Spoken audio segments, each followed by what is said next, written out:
The ANC Treasurer General Paul Mashatile and ANC Deputy Secretary General Jessie Duarte have arrived at the Jackson Mthembu household in Emalahleni in Mpumalanga.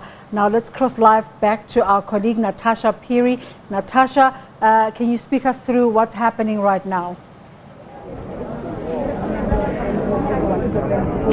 Definitely, Desiree. Good afternoon once again. We just saw the ANC Secretary General Jessie Duarte and the ANC Treasurer General Mr. Paul Mashatile walk into the Mthembu family home, and in due course they will be briefing the media in about 10 minutes or so from now on. They're just paying their respects and sending messages of support to the Mthembu family. But right now I'm joined by the former DG in the presidency, Dr. Jessie Duarte. Mr. Duarte, thank you so much for joining us on SABC News. It's quite unfortunate that we have to meet under, such sad circumstances. But I mean, you worked well with, the former or the late minister, rather. I mean, just share your interactions that you guys had, the kind of relationship you both had together. Thank you very much, Natasha, and the viewers of SABC. Let me, in the first instance, express my deep condolences to Sister Mthembu, the children, and the rest of the Mthembu family on the sad passing of Minister Jackson Mthembu. To get to your question, I have worked with Minister Mthembu actually since the 1980s, when we together shared the trenches in the Eastern Transvaal in the struggle against apartheid. In recent times, I have worked with him in his capacity as a minister in the presidency after the elections of 2019. He found me in the presidency as Director General and Secretary of the Cabinet. We really are thankful to His Excellency President Cyril Ramaphosa for making such a wonderful choice of a minister in the presidency in Jackson Mthembu.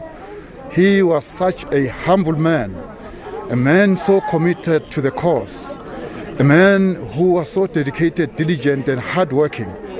He gave us great guidance in the manner in which we handled both the politics and the administration of government, in particular in our relationships with other ministries, with other departments, with state-owned entities. He was instrumental, as you know, in leading national planning in his role as chairperson of the National Planning Commission. He was an absolutely a great marvel to work with. We are saddened deeply by his passing. Dr. Lubisi, many of your colleagues and other government ministers and officials have described him as a very hard-working individual, Let's just perhaps talk about his role in the media. Yesterday I was speaking to Dr. Gwen Ramakgopa, and she had said that he played an important role, especially when it came to the media. He empowered the media to actually do better and communicate better. Minister Jackson Mthembu was the best that the media could have, because he came from a media perspective. Remember, he was previously spokesperson of the African National Congress nationally, and he had cultivated very deep relations with the media during that time, and he was genuinely an open person. When he believed in an open society, he believed that we should not hide anything. If there's anything wrong that we need to do, we have done, we must say so, instead of trying to spin and doing all sorts of things. He cultivated this kind of approach among officials in government, to take the media not as an enemy, but as a friend, as an ally in our quest to inform our people, because government must consistently inform our people. We must be open-minded, we must be transparent in the manner in which we do things, and we must empower our people. If things are not going well, we must say so to our people, so that we don't give false promises which will come back later to haunt us. Minister Mthembu was that kind of person. He believed in telling it as it is, ensuring that the media is always empowered. Throughout his time in the presidency, he ensured that we are open with the media, we provide as much information as possible. Lastly, how best will you remember him? I just remember Minister Mthembu's humility, his humanity, his ubuntu. Is someone for whom the position did not go to his head. And you know, many people, he used to call many people, including me, he would call us, Hem Ganwam, Hem Ganwam, Hemfo, Mfo, Gunjan Mfo. So, and I responded to him like that. When I call him, I call him Mfo. And so he was that kind of a person. He was really a human being, on Ubuntu.